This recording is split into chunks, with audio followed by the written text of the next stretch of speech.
When writing a personal statement, there's a lot of things people will tell you to do. But how about the things that you should avoid at all costs? Well, in this video, we're going to go through exactly those things. Hopefully, that means that you can either avoid these mistakes altogether, or if you realize that you're already making them, that you can be a bit more mindful of them in the future. Now, the first mistake is being a perfectionist. Now, I can already tell a lot of people watching this are going to relate to this, but it's very hard when you're starting off your personal statement to kind of let it flow as it is. You're kind of stuck there trying to make it as good as possible, which makes sense, but when you're starting off, you really shouldn't be worrying too much about the end result. In a lot of cases, being a perfectionist can actually ruin your personal statement and hold it back from its full potential. Now, you might be thinking, surely it makes sense to strive for perfection. If you try and make your personal statement as perfect as possible, then surely you'll be as close as you can to getting the perfect personal statement. Well, this isn't necessarily true. In fact, a study carried out by a professor at the University of Florida involved him splitting his photography class into two groups. One group, he told them to take as many pictures as possible and told them that they'd be graded based on how many they could take. The other group, however, were told that they'd be graded based on one perfect picture that they had to try and take. By the end of the semester, the professor actually found that the best photos came from the group who were graded based on the number of pictures they took. And the main reason for this is because they weren't capped by the pursuit of perfection. They were able to kind of explore and take as many pictures as they want, learning from their mistake and kind of making them a better photographer.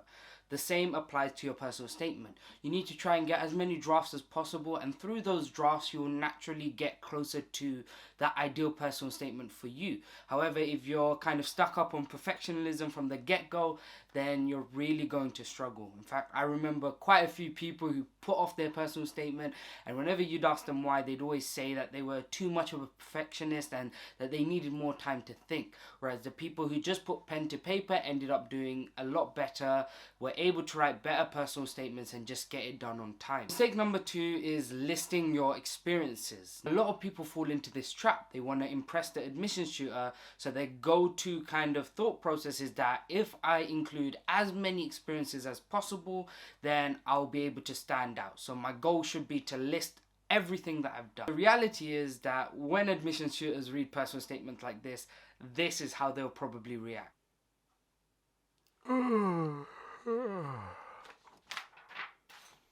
And that's because they probably heard thousands of applicants doing the very things you've mentioned yourself.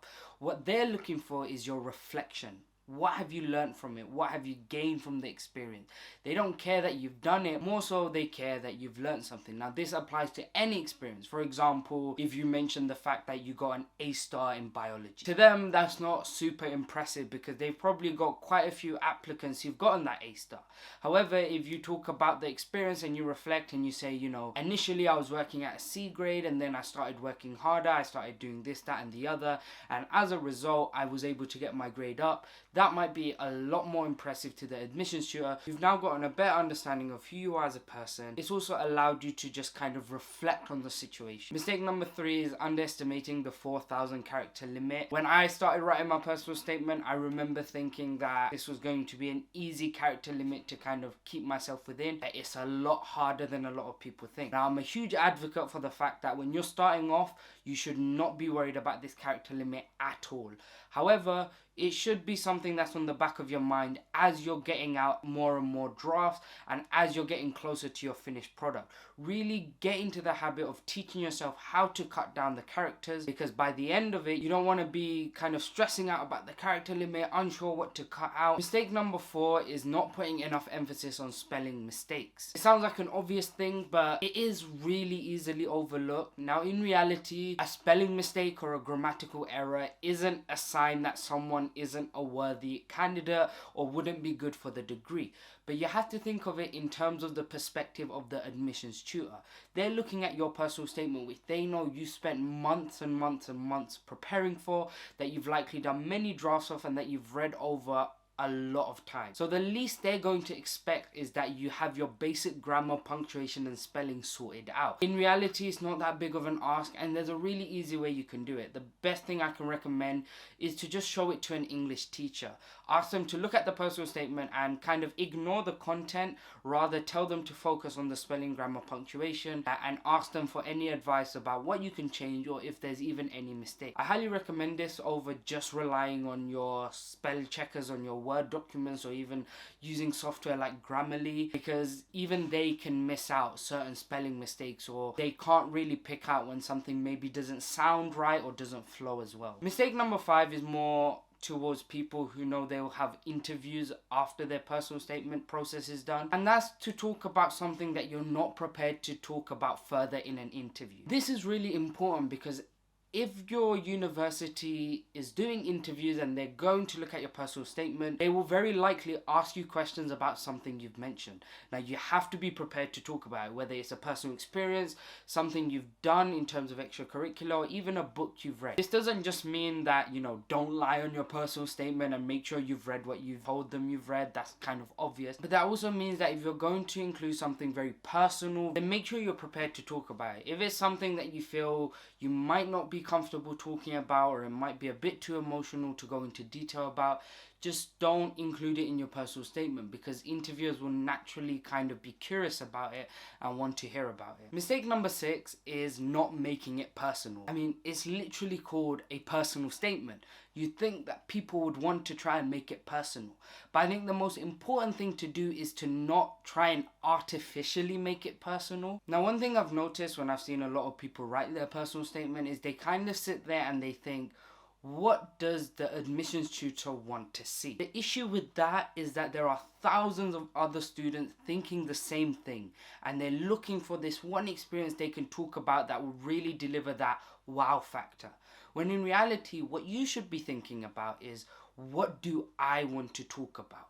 And not care whatsoever whether or not this might be considered impressive or interesting by someone else. The best way to stand out is to be yourself, and the only way you can be yourself is if you're genuinely asking yourself what is interesting to you and including that in the personal statement. Now, mistake number 7 and the final mistake is not getting a diverse enough group of people to read your personal statement. Although there's a lot you can control about your personal statement, the reality is that anyone could be reading it in the admissions team.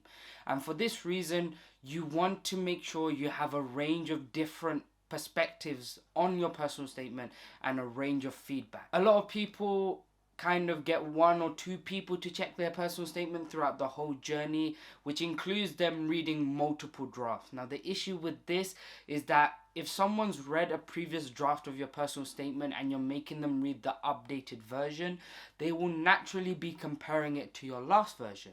Now, the issue with this is that the draft that you've made might be better than your last version, but it might still not be a very good personal statement. However, the person reading it is going to think that it's quite a big improvement, and so the feedback might generally be quite positive, when in reality you need a more realistic perspective and you need to be told that maybe this doesn't work or that doesn't work, etc. For this reason, it's always good to get a fresh set of eyes to read the personal statement so you can get the most realistic bit of feedback possible, and also reduces the amount of bias whereby they won't be comparing it to a previous example. It's also why, if you have a range of people who you want to read your personal statement, maybe don't send it out to all of them at once, but rather kind of ration them along the journey and bit by bit send it to each person. Now, even highlighting these mistakes doesn't make the journey any easier. The personal statement is still very challenging. So if you still need some help on structuring your personal statement, I highly recommend you check out this video here,